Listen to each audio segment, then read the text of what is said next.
श्याम बिहारी लाल जी, श्री जयपाल सिंह गस्त जी, कुंवर महाराज सिंह जी, श्री हरि सिंह ढिल्लो जी, श्री संजीव अग्रवाल जी, doctor Raghavendra Sharma ji, doctor NP आर्य जी, आज के इस कार्यक्रम में उपस्थित भारतीय जनता पार्टी के जिला के प्रभारीगण श्री देवेंद्र सिंह जी, श्री गौतराम कुशवाहा जी, पूर्व मंत्री मोहन लाल मौर्य जी, छत्रपाल गंगवार जी, जिला अध्यक्ष बरेली पवन शर्मा जी, महानगर अध्यक्ष अधीर सक्सेना जी, आंवला के जिला के अध्यक्ष आदेश प्रताप सिंह जी, और भीषण शीतलहरी के बावजूद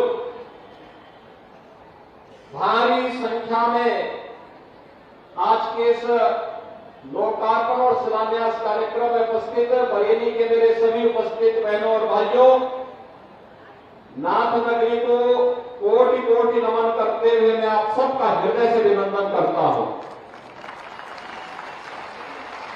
नगर निकाय चुनाव के दौरान मैं यहां आया था और मैंने उस समय आपसे अपील की थी कि स्मार्ट सिटी के संकल्पना को साकार करने के लिए डबल इंजन के साथ एक ट्रिपल इंजन को भी जोड़ने की आवश्यकता है। और मैं आभारी हूं बरेली की जनता जनार्दन का कि इन्होंने भारतीय जनता पार्टी के कार्यों पर विश्वास किया, प्रधानमंत्री मोदी जी के विजन पर विश्वास किया, और मोदी जी का जो विजन है वही हमारा मिशन है, और उस मिशन को आपने अपना आशीर्वाद देकर के श्री उमेश गौतम को यहां पर महापौर के रूप में चुना। मैं इसके लिए हृदय से आपका अभिनंदन करता हूं। भाइयों बहनों, आज उसी क्रम में ये 3405 करोड़ रुपए की परियोजनाएं जो हमारे सांसद, हमारे विधायक, हमारे मंत्री बरेली जनपद के लिए स्वीकृत कराए हैं, अलग अलग प्रकार की परियोजनाएं हैं। इनमें सड़क भी है, इनमें स्मार्ट सिटी मिशन से जुड़े हुए प्रोजेक्ट भी हैं, शिक्षा से जुड़े हुए भी हैं, स्वास्थ्य से जुड़े हुए भी हैं, और बरेली के विकास, रोजगार और बरेली को वास्तव में नाथ नगरी के रूप में स्थापित करने की परिकल्पना को साकार करने वाली इन परियोजनाओं के लिए आप सभी बरेली के मतदाता भाइयों और बहनों को मैं हृदय से बधाई देता हूं, जनप्रतिनिधियों को इसके लिए हृदय से धन्यवाद देता हूं। भाइयों बहनों, आज हम सब एक नए भारत का दर्शन कर रहे हैं। एक ऐसा नया भारत जो वैश्विक स्तर पर जब चलता है तो दुनिया उसका अनुसरण करती है। एक ऐसा भारत जिस पर आज पूरी दुनिया गौरव की अनुभूति करती है, जो भारत की 140 करोड़ की आबादी के गौरव को बढ़ाता है, उनके सम्मान को बढ़ाता है। तो देश के अंदर सुरक्षित हुआ भारत। आज प्रधानमंत्री मोदी जी के नेतृत्व में पूरा भारत अपने आप को सुरक्षित महसूस करता है। विकास की योजनाओं का लाभ बिना भेदभाव के, और विकास की भी बड़ी बड़ी योजनाएं, हाईवे, रेलवे, अत्याधुनिक एयरपोर्ट, आईआईटी, आईआईएम, एम्स जैसे संस्थान आज भारत को नई पहचान दे रहे हैं। स्मार्ट सिटी की परियोजना हो या हर घर नल की परियोजना, आज तो विकास की इतनी सारी योजनाएं हैं कि जहां भारत के इस नए भारत के दर्शन करते हुए पूरी दुनिया इनसे अभिभूत है, वहीं गरीब कल्याणकारी योजनाओं के एक नए मानक इस नए भारत में स्थापित किए हैं। विकसित भारत संकल्प यात्रा, प्रधानमंत्री मोदी जी के उसी विजन को जमीनी धरातल पर उतारने के साथ ही कितना लाभ लोगों को प्राप्त हुआ है उसको जानने, और वह मेरी कहानी, मेरी जुबानी के माध्यम से अपनी सफलता सामने कहे, और जिसको योजना का लाभ मिला और कहेगा, जिसको नहीं मिला है उसका भी रजिस्ट्रेशन हो करके उसको भी आने वाले समय में हम 100% सिचुएशन के मकसद को प्राप्त करने की दिशा में कार्य करेंगे। यही विकसित भारत संकल्प यात्रा का पूरा को पूरा वह मोदी जी का विजन है, जो बिना भेदभाव के शासन की योजना को हर नागरिक तक पहुंचाने का लक्ष्य रखा गया है। भाइयों बहनों, यहां चेहरा देखकर की योजनाएं नहीं की जाती।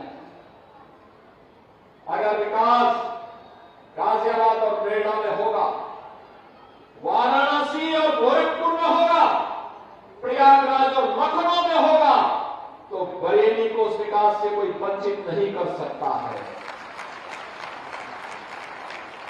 यहां पर भी तो अगर काशी में काशी विश्वनाथ धाम का कॉरिडोर बनता है, अगर प्रयागराज में कुंभ का कॉरिडोर बनता है, अयोध्या में अयोध्या धाम का कॉरिडोर बनता है, तो हमारे बरेली में भी नाथ कॉरिडोर को हम आज फाइनल स्वरूप देने के लिए ही बरेली आए हैं।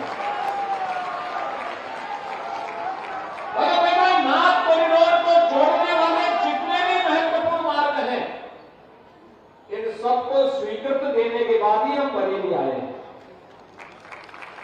और अगली बार जब आएंगे इन सबका लोकार्पण करने जरूर आएंगे, क्योंकि ये हमारी विरासत की पहचान है। यही तो प्रधानमंत्री मोदी जी ने कहा। आजादी के अमृत महोत्सव को संबोधित करते हुए प्रधानमंत्री मोदी जी ने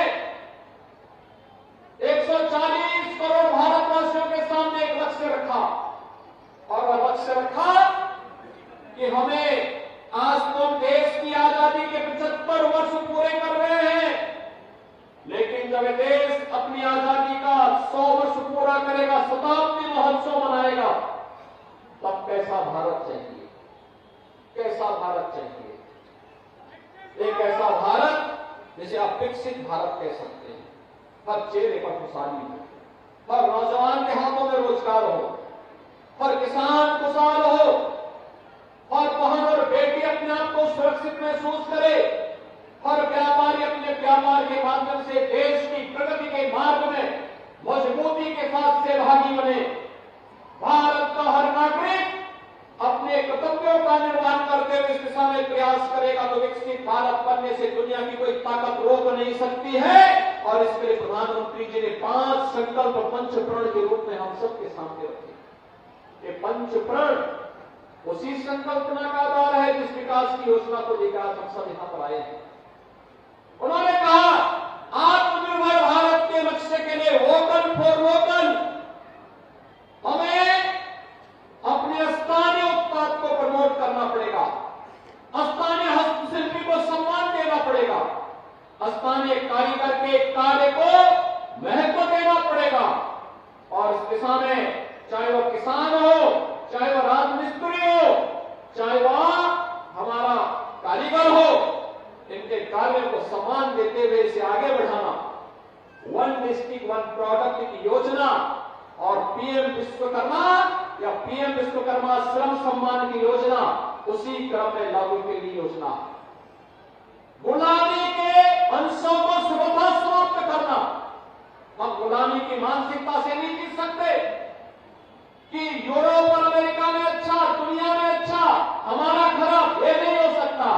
हमारा जो है वो सबसे अच्छा है, सबसे उत्कृष्ट कोटि का है, और अगर कहीं कोई कमी है उसका परिमार्जन करके उसको उत्कृष्टता बनाने का कार्य करेंगे। यह है गुलामी की मानसिकता से मुक्त होने का एक लक्ष्य। अपनी विरासत पर गौरव की अनुभूति करना। आपने देखा होगा विरासत पर गौरव की अनुभूति। आजादी के अमृत महोत्सव वर्ष में एक विजन दिया गया था, हर घर तिरंगा का। एक कार्य दिया गया था, हर उस परिवार के साथ मिलिए जो देश की आजादी के लिए लड़ा था, स्वतंत्रता संग्राम सेनानी हो, देश की सुरक्षा में कार्य करने वाले जवान हो, सुरक्षा बलों के जवान हैं, उनके परिवार वालों से मिलो, उनको सम्मान दो और साथ साथ अपने पौराणिक पहचान को बनाने के लिए कार्य करो। काशी विश्वनाथ का धाम हो, बद्री केदारनाथ का पवित्र धाम हो, महाकाल का महालोक हो, या फिर 500 वर्षों के बाद अयोध्या में भगवान राम के भव्य मंदिर के निर्माण का कार्य हो, ये भारत की विरासत का ही सम्मान का कार्य है। भारत के विरासत का सम्मान कोई सोचता था? अयोध्या, लोग अयोध्या के नाम लेने से ही अपने आप कुछ संकोच करते थे, भयभीत होते थे। लोगों में से लगता था जैसे अयोध्या का नाम लेंगे तो पता नहीं कहां से करंट लग जाए। लेकिन भाइयों बहनों, आज पूरी दुनिया अयोध्या आना चाहती है और ये हम सब सौभाग्यशाली अपने आप को मानते हैं कि भाइयों बहनों,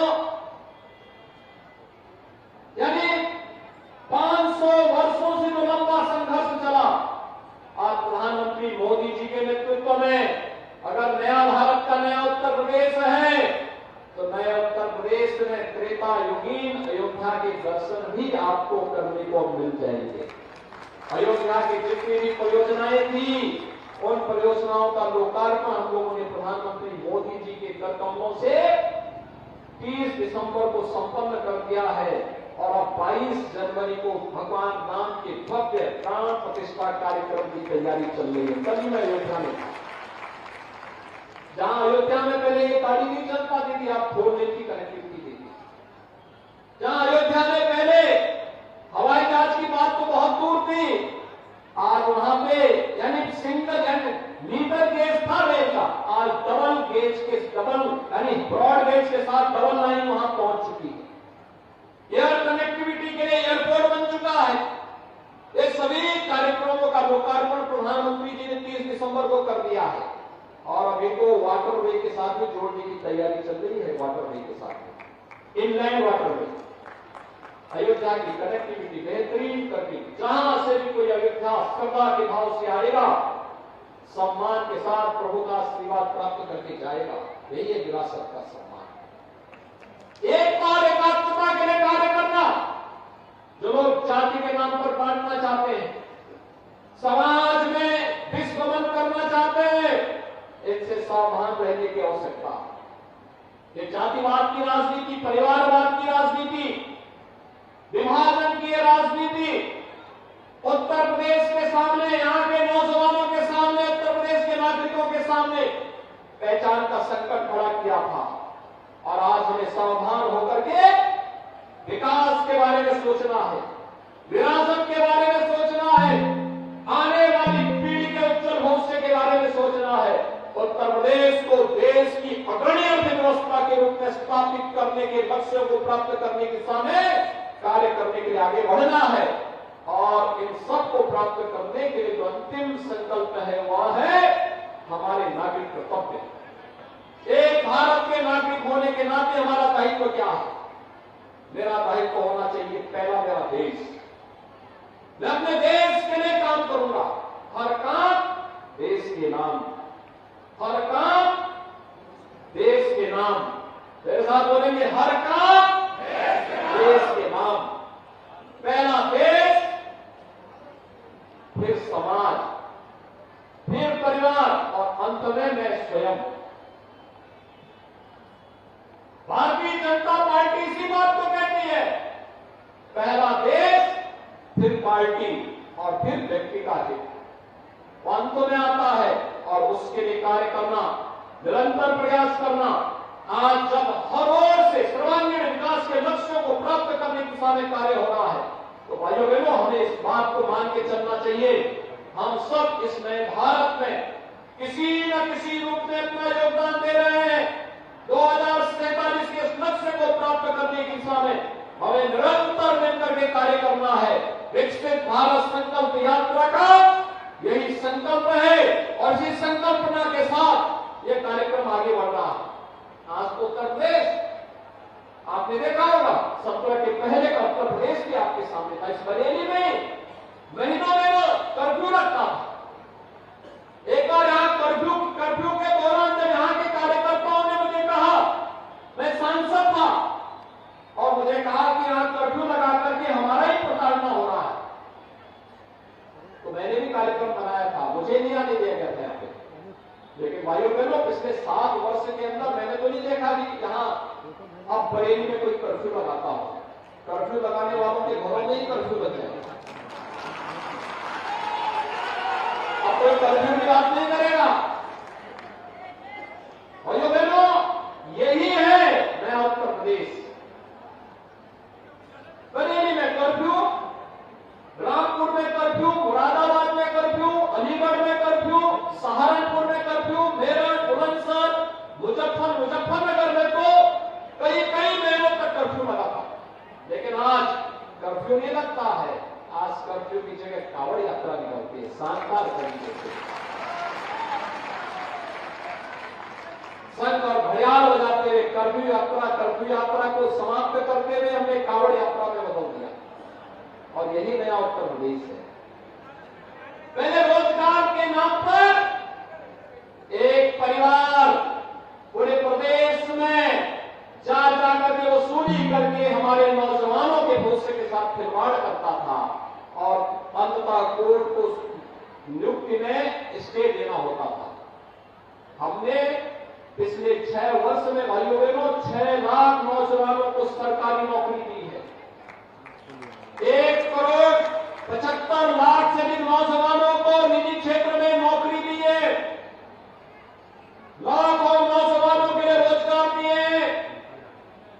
96 लाख एमएसएमई यूनिट जो दम तोड़ रहा था, अंतिम सांसें ले रहा था, उसे पुनर्जीवित करके देश का एक ब्रांड बनाया है। आज रोडीओपी की बात, 1 डिस्ट्रिक्ट 1 प्रोडक्ट की बात पूरे देश के अंदर हो रही है। पहले बेटी स्कूल नहीं जा पाती थी, पहले मार्केट नहीं जा पाती थी, क्योंकि जिन लोगों की सरकारें थी वे उन शरारती तत्वों को प्रश्रय देते थे जो बहन और बेटी की सुरक्षा के लिए खतरा बने हुए थे। लेकिन आज उत्तर प्रदेश पुलिस उनके लिए खतरा बनी हुई है जो प्रदेश की पहचान के लिए खतरा बने। आज उनको गले में तख्ती लटका करके जाना होता है कि साहब एक बार जान बकस तो बस, आगे से कोई कुछ भी शरारत नहीं करेंगे। आज हर लक्ष्य में हर व्यक्ति कहीं भी आप जाइए, उत्तर प्रदेश से बाहर आप जाइए, आज आप बोलिए उत्तर प्रदेश से हैं, हर व्यक्ति के चेहरे में खुशी देखने को मिलती है कि उत्तर प्रदेश, वाह, उत्तर प्रदेश देश का सबसे प्रोग्रेसिव प्रदेश के रूप में स्थापित हो रहा है। भाइयों बहनों, यह आप सबके आशीर्वाद से प्रधानमंत्री मोदी जी के विजन पर कार्य करने का परिणाम है कि आज एक नए उत्तर प्रदेश का दर्शन हम सब कर पा रहे हैं। और उससे भी बढ़कर है कि 500 वर्षों का वह संकल्प आज पूरा हो रहा है जो हमारे पूर्वजों ने देखा। अयोध्या में राम विराजमान होंगे, फिर से हम इस संकल्प को पूरा करेंगे और इस संकल्प आज पूरा हो रहा है। अयोध्या में 500 वर्षों के बाद जब 22 जनवरी को प्रधानमंत्री मोदी जी के करतव्यों से प्रभु राम अयोध्या में अपने भव्य मंदिर में विराजमान होंगे, तो देश ही नहीं पूरी दुनिया के अंदर जहां कहीं भी सनातन धर्मावलंबी रहता है उसको तो गौरव की अनुभूति होगी ही, उसके चेहरे पर एक खुशहाली तो होगी।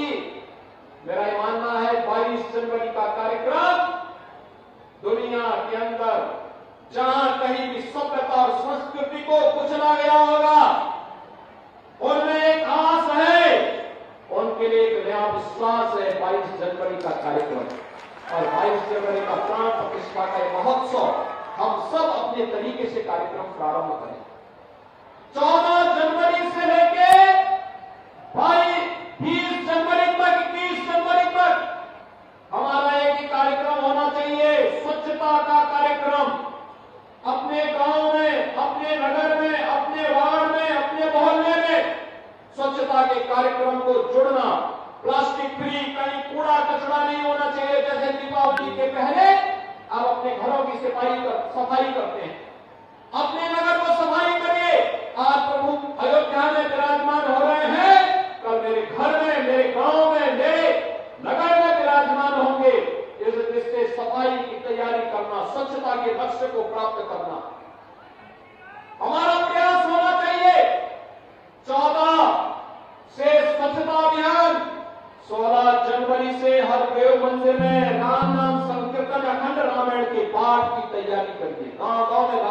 महामंचन करिए और 22 के कार्यक्रम को स्क्रीन लगा करके लाइव देखिए।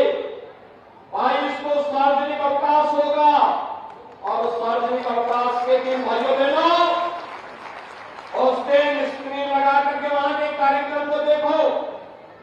उस दिन अपने अपने गांव में, अपने अपने नगर में भंडारा का आयोजन करो और सायकाल घर में भी, मंदिरों में भी, सार्वजनिक स्थानों पर भी दीपोत्सव के दीपों के माध्यम से एक बार नए भारत की नई दीपावली मना करके राष्ट्रीय पर्व के रूप में हम लोग 22 जनवरी के कार्यक्रम के साथ जुड़ेंगे तो ये आने वाली पीढ़ियों के लिए एक नई प्रेरणा होगी और नया भारत प्रधानमंत्री मोदी जी के नेतृत्व में अपने दम पर भारत को दुनिया की सबसे बड़ी ताकत के रूप में स्थापित करेगा। इस विश्वास के साथ आप सबको 3400 से अधिक करोड़ रुपए की इन परियोजनाओं के लिए मैं हृदय से बधाई देता हूं।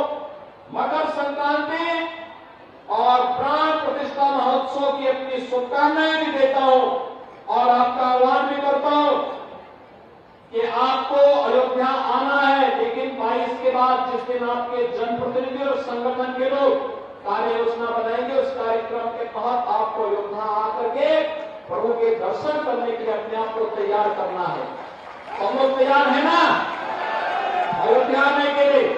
तो अपने अपने विधायक और सांसद को पकड़ करके भी से अपनी विधि तय करवाना 22 के बाद। सहमत है ना? और मैं उनसे कहूंगा कि वे अपने अपने से 2, 4, 5 गाड़ियां बुक करवा लेंगे और तिथि बताएंगे। उस दौरान यहां से चलिए, आराम से लखनऊ में रुकिए, सांसद विधायक साथ में रहेंगे तो लोग जलपान भोजन भी करवाएंगे। अयोध्या में दर्शन भी हम लोग करवाने की व्यवस्था करेंगे और फिर वापसी में भी थोड़ा घर के कार्य के साथ साथ कुछ काम परिवार के कार्य हो और कुछ राम के नाम पर भी समय निकाल करके आप दर्शन करने के लिए आप अयोध्या से आएंगे। आप सबके प्रति मेरी शुभकामनाएं। धन्यवाद। जय जय सीताराम।